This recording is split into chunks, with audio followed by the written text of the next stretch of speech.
Here is one of the toughest cases the Batman and Robin have ever encountered. Yet, strangely enough, this action-packed episode contains no fists, no bullets, no crooks, no villains, not even a crime. But that doesn't mean that there isn't a heavy call on the brains and brawn of the dynamic duo before they reach the absolutely unexpected solution of the case without a crime.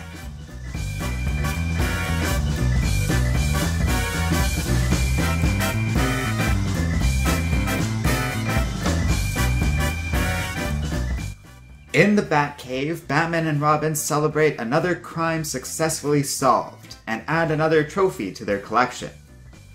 This time, however, it's only a Tommy gun, Robin complaining that it's a routine souvenir compared to some of their others. Batman agrees, in comparison to Penguin's umbrella, or this mask of Catwoman, or the Joker's famous calling card. The Tommy gun is a pretty boring affair. It doesn't even compare to an ordinary $1 bill that represents the case without a crime. For it is a most unusual trophy indeed that all traces back to Papa Brugel's costume shop. With Corinne the seamstress, Eddie the fitter, and August the bookkeeper, this was a little island of happiness where everyone got along with each other. They had no secrets from one another as they worked several years side by side, taking their lunches together in the large back room. They were known far and wide as Papa Brugel's own personal family. And the case without a crime all began on a Saturday morning with the entrance of the day's first customer, the wealthy socialite known as Bruce Wayne. He is purchasing a number of charity masquerade costumes as a prize for an upcoming event.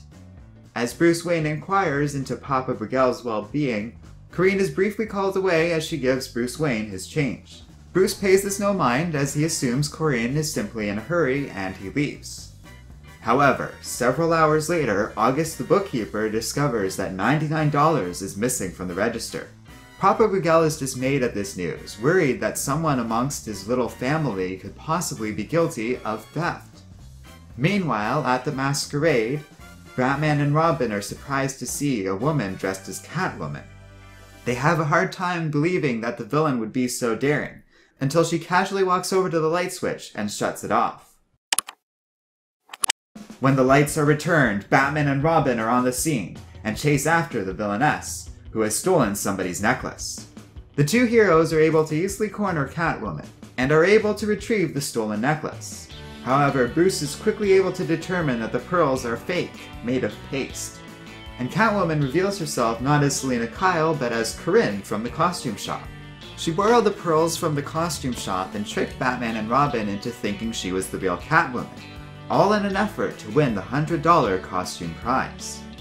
Later, when Batman and Robin leave the ballroom, Corinne approaches them, explaining that she was desperate to win the prize in order to get the $100 back that is missing from the register, as she feels terrible over that money going missing.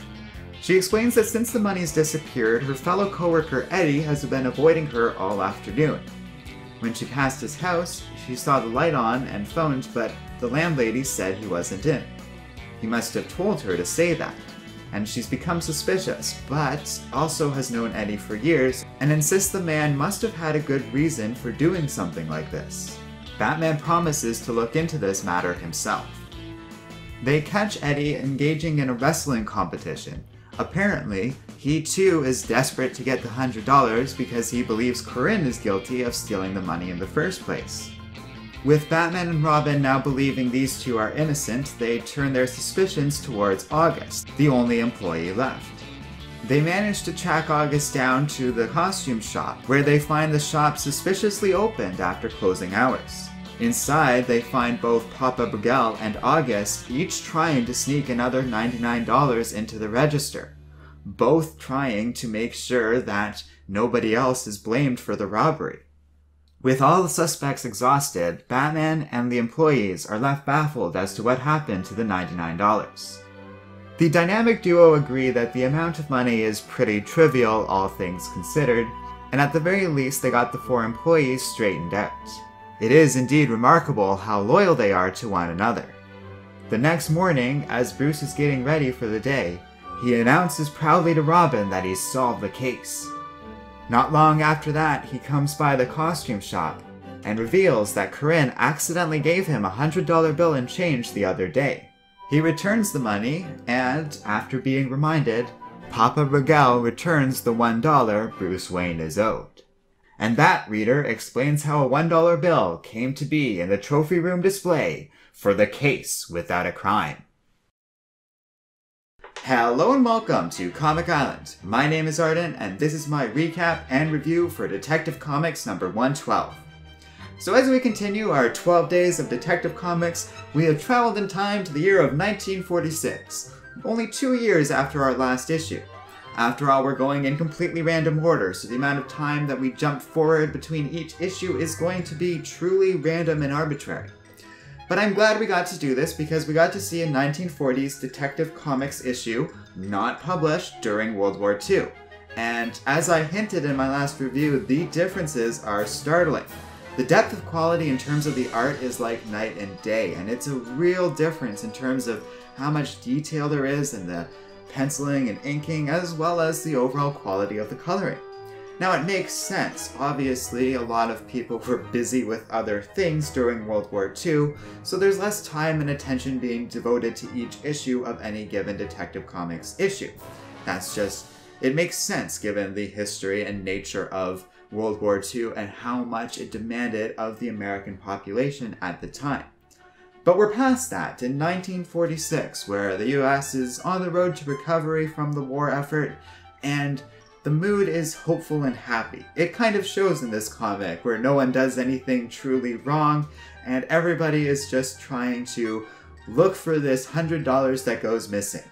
Even by 1946 standards, this isn't a lot of money, and thus Batman and Robin are only kind of getting involved after Corinne does some pretty crazy stuff in an attempt to get the money off of Bruce Wayne. Though in the end it doesn't really matter because, as it turns out, Bruce Wayne is the one who had the money all along. Amusingly, given that we're doing this as part of a Christmas special series, it's funny that this story kind of reminds me of A Christmas Story. The story where friends give up something of value to them in order to get a gift for one another, not knowing that in doing so their gifts become worthless. The version I'm thinking of, these friends shave their heads for each other only so that they can sell the hair to buy each other hairbrushes. But of course those hairbrushes can't be used. But the lesson is, the gift isn't important, it's the action of giving that's what matters. The connection between these people is what's important and what the holiday means. This isn't a Christmas story, but it's the same kind of spirit, where these 4 employees each think that this money has gone missing and that one of them is responsible for it, but that they like each other so much and have worked so closely together that they go out of their way to help each other. That's a pretty deep story for a comic published in 1946, is ostensibly for children, and is a Batman comic for kids. This thing is only 10 cents because, again, it's not really what it's for. It's basically just to sell ad space back to children. And yet, like I said, this is a pretty great comic in comparison to issue 91, which only came out a couple years before this one. There's a big difference in both the quality of writing and the quality of the artwork, and it really shows in the final product. This story that I'm describing and talking about is pretty deep compared to the relative slapstick, almost thrown together feeling of the Joker story we just reviewed as part of this series. That story really felt like the plot was just moving from one set piece to the next, moving from one fun idea to the next one. It doesn't really have this continuous thread of thought the way the Detective Comics 112 does. There's a stronger sense of focus, and the quality of the comic really shows because of it. It's difficult to tell with these early comics who wrote what, but according to the internet, Alvin Schwartz and Win Mortimer were responsible for writing this comic. On the whole, I enjoyed it and would recommend it. As we're going to be doing for all of these stories, I'm only focusing on the main story, but lots of Detective Comics issues throughout its run, right up into the 2000s, does feature additional content. I briefly touched on that in my first review for this series, but I will mention here that it is interesting how Batman doesn't quite dominate the Detective Comics issue just yet. That's going to change going forward, but it is cool how there's all these different side stories and ideas.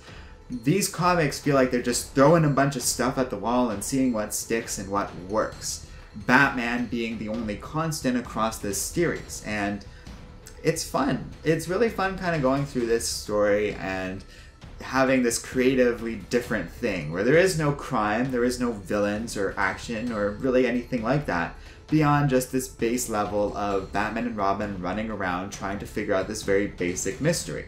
A mystery which isn't terribly sophisticated or difficult and is all but given away on the first page. But it's an enjoyable story with good character work and is a nice little touching moment about this little family working together in this shop.